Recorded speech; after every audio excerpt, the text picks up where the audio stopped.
ईरानी supreme leader Khamenei ने आज जुम्मे की नमाज के बाद एक बड़ा ऐलान कर दिया, जिससे पूरी दुनिया एक बार फिर से सहम गई। उन्होंने आह्वान किया कि अगर जरूरत पड़ी तो हम फिर हमला करेंगे। दुश्मन कितने भी हमले कर ले, हम इजराइल का खात्मा करते रहेंगे। साथ ही उन्होंने यह भी आह्वान किया कि सभी मुस्लिम राष्ट्र एक साथ आ जाएं। जो मुमकिन होगा हम वो करेंगे। अरब के मुसलमान हमारा साथ दें, लेबनान फिलिस्तीन का साथ दे। इजराइल को लेबनान से भगाया था, जरूरत पड़ी तो ईरान अटैक करेगा। 7 अक्टूबर का हमला सही था, खामनेई इसको कह रहा है। 7 अक्टूबर को जो इजराइल में मौत का तांडव मचा था, उसको जस्टिफाई कर रहा है। फिलिस्तीन को हमले का हक था, ईरान ने मिसाइल से जवाब दिया, खामनेई ये कह रहा है। तो वहीं दूसरी तरफ आप देख रहे हैं लगातार लेबनान में चाहे ग्राउंड स्ट्राइक्स हो या एयर स्ट्राइक्स हो, इजरायली डिफेंस फोर्सेस लगातार अपने टारगेट्स को नेस्तनाबूद करने के लिए आगे बढ़ रहे हैं। एक बात आपको और बता दें, आज शुक्रवार, आज बहुत वक्त बाद खामनेई ऐसे पब्लिकली जुम्मे की नमाज के बाद सामने आया है। और सामने आने के बाद जो बातें उन्होंने कही, वो सीधा सीधा एक वार्निंग इशू की है उन्होंने इजराइल को। उन्होंने कहा है कि हम कभी भी पीछे हटने वालों में से है नहीं। 7 अक्टूबर को लास्ट ईयर जो इजराइल पर अटैक हुआ वो बिल्कुल ठीक था। फिलिस्तीन को हमला करने का, बचाव करने का पूरा अधिकार है, उसका राइट है। तो अब एक बार फिर से ईरान ने जिस तरीके से रिटालिएट किया था, वो किसी ने एक्सपेक्ट नहीं किया था। और उसके बाद इजराइल ने क्या अग्रेशन दिखाया, यह हर कोई जान रहा है। लेकिन अब एक बार फिर से खामनेई ने जिस तरीके से वार्निंग इशू कर दी इजराइल के लिए, इसके बाद दुनिया की लीडर्स की निगाहें इजराइल की तरफ भी हैं, ईरान की तरफ भी हैं।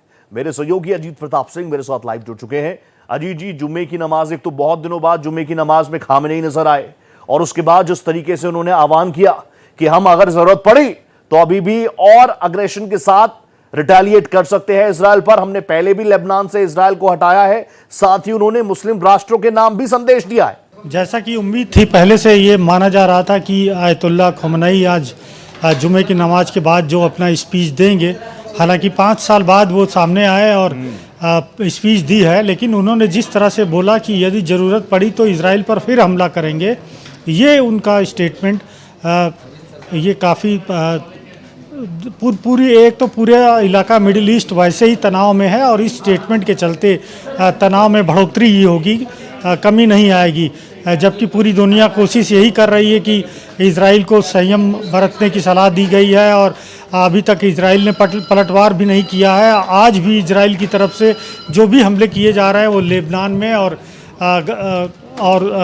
बेरूत और साउथ लेबनान में किए जा रहे हैं, बल्कि ईरान में अभी भी हमले नहीं किए गए हैं। तो जिस तरह से पहले ये माना जा रहा था कि शायद तनाव में कमी आएगी, फ़िलहाल वो तनाव में कमी नहीं आई है। और जिस तरह से ईरान ने तैयारी कर रखी है, और ये कहना कि लेबनान से पहले भी इजराइल को भगाया जा चुका है, इस बार भी वो भगाएंगे, मतलब वो ईरान हिजबुल्लाह, हुती और हमास को अपना जो सपोर्ट है, चाहे वो हथियारों के ज़रिए, चाहे वो पैसों के ज़रिए, चाहे और अन्य तरीके से जो सपोर्ट है वो जारी रखेगा। और जहाँ तक इजराइल की बात करें तो इजराइल आज उनके राजदूत ने, जो इंडिया में राजदूत हैं रूबिन रुबेन, उन्होंने कहा है कि इजराइल ने कई देशों के जरिए ईरान से को ये संदेश देने की कोशिश की है कि ईरान हमले रोक दे और संयम बरते। ये खुलासा उन्होंने किया है। मैं आपसे ये भी समझना चाहूंगा, देखिए, एक तरफ से वो कह रहे हैं कि हम अग्रेशन के साथ वापस रिटेलिएट कर सकते हैं, इजराइल ये ना सोचे कि हम डर गए हैं या हम थम जाएंगे। दूसरी तरफ वो इस्लामिक राष्ट्रों से भी आह्वान कर रहे हैं कि हमारे साथ आइए। अरब के मुसलमानों को वो कह रहे हैं कि आप हमारे साथ आइए, फिलिस्तीन के साथ आइए। वहीं दूसरी तरफ इजराइल किसी से बात नहीं कर रहा, इजराइल कह नहीं रहा कि आप हमारे साथ आ जाइए, इजराइल किसी को सफाई नहीं दे रहा। इजराइल का कहना है कि आतंकवाद के खिलाफ हमारी जो लड़ाई थी हम उसमें आगे बढ़ेंगे। और तो और इजराइल इतना नाराज हो चुका है कि उन्होंने एंटोनियो गुटरेस के प्रवेश पर ही प्रतिबंध लगा दिया। एक तरफ आह्वान किया जा रहा है दूसरे राष्ट्रों से कि आप भी हमारा साथ दीजिए, दूसरी तरफ इजराइल अपने ग्राउंड स्ट्राइक, एयर स्ट्राइक्स में कहीं पर भी कोई कोर कसर नहीं बदल रहा है। यानी इसको इस तरीके से भी देखा जा सकता है कि इजराइल चाह रहा है कि और देश भी इसमें हस्तक्षेप करें। बिल्कुल, देखिए इसराइल ने मदद भले ही नहीं मांगी, लेकिन अमेरिका पूरी तरह से मदद के लिए तैयार है। अपने जो कैरियर एयरक्राफ्ट वो होर्मुज जल डमरू मध्य में एक लगाया है। दूसरी तरफ तुर्की के पास समुद्र में भी एक जहाज उन्होंने अपना रखा है।